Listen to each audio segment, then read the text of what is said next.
പ്രകടനവും തടവും കല്ലേറും ഒക്കെ ഉണ്ടാകുന്ന പ്രതീക്ഷ തന്നെയാണ് നിൽക്കുന്നത്.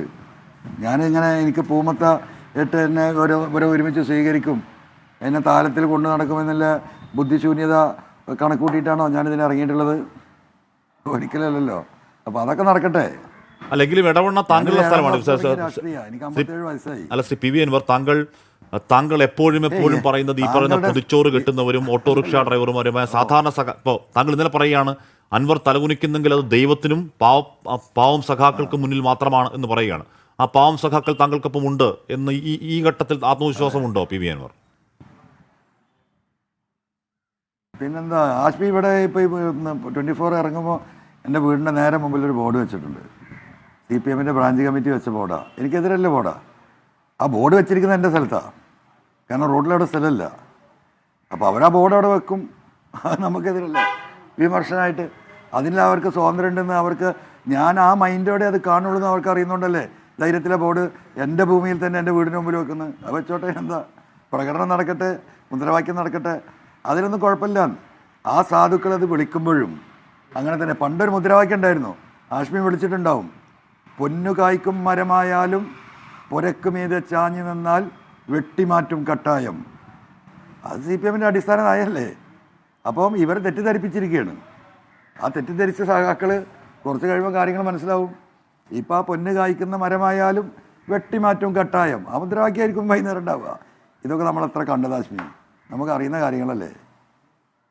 ശ്രീ പി വി അൻവർ, ഇപ്പോൾ മലപ്പുറം ജില്ലാ നേതൃത്വം താങ്കളെ തള്ളി പറഞ്ഞിട്ടുണ്ട്, ജില്ലാ സെക്രട്ടറി തന്നെ താങ്കളെ തള്ളി പറഞ്ഞിട്ടുണ്ട് എന്ന് മാത്രവുമല്ല, ഈ കാരിയർമാരുമായുള്ള താങ്കളുടെ അഭിമുഖം എന്ന് പറയുന്നത് താങ്കൾക്ക് ഈ സ്വർണ്ണക്കടത്ത് സംഘവുമായുള്ള അവിശുദ്ധ ബന്ധത്തിൻ്റെ തെളിവാണ് എന്നും പറയുകയാണ്.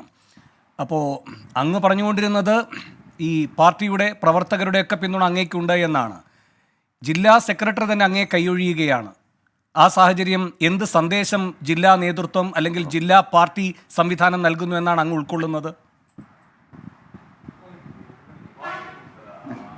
വേർഡ് വിചാരിച്ചിരുന്ന എന്താണ്, ജില്ലാ നേതൃത്വം ഓടി വന്ന് എന്നെ കെട്ടിപ്പിടിച്ച് എന്നെ ഹഗ് ചെയ്യുമെന്ന് വിചാരിച്ചിരുന്നോ? അപ്പോൾ അതുകൊണ്ടാണല്ലോ ഇന്നലെ പറയുന്ന സ്വർണം കൊണ്ടുവന്ന ഫാമിലിയെ കേരളത്തിലെ 3.5 കോടി ജനങ്ങളുടെ മുമ്പിൽ എനിക്ക് കൊണ്ടുവരേണ്ടി വന്നത്. മുഖം മറച്ചിരുത്തിയ കള്ളക്കടത്തുകാരനെ മഹത്വവൽക്കരിക്കുന്നു, ഇതായിരുന്നില്ലേ പറഞ്ഞത്. അതിൻ്റെ പിന്നിൽ PV അൻവറിനെ പോലെയുള്ളവർ ഉണ്ടോ? അതാണുള്ള സൂചന.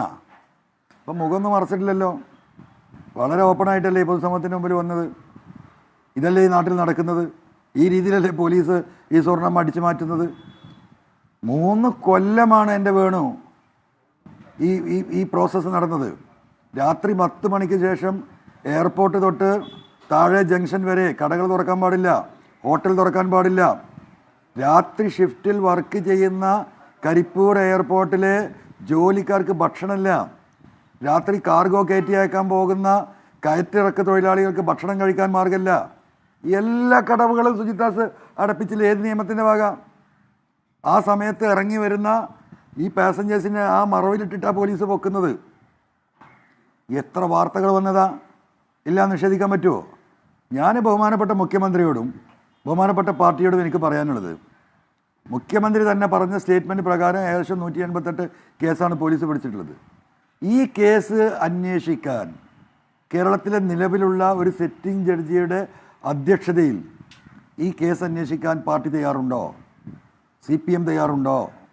ബഹുമാനപ്പെട്ട മുഖ്യമന്ത്രിയും ഈ ഗവൺമെൻറ്റും തയ്യാറുണ്ടോ? അവർ പറയുന്നതാണ് വസ്തുതയെങ്കിൽ അവരതിന് തയ്യാറാവണ്ടേ? അതല്ലാതെ ഈ ADGPയുടെ ഗുണ്ടകളായ പോലീസിനെ വെച്ച് എൻ്റെ പേരിൽ കള്ളക്കടത്ത് കൂട്ടുനിന്നു എന്ന് പറഞ്ഞ് കേസുണ്ടാക്കാനുള്ള ശ്രമമാണോ അവർ നടത്തുന്നത്? അതാണോ കേരളത്തിലെ കമ്മ്യൂണിസ്റ്റുകാർ അംഗീകരിക്കുക?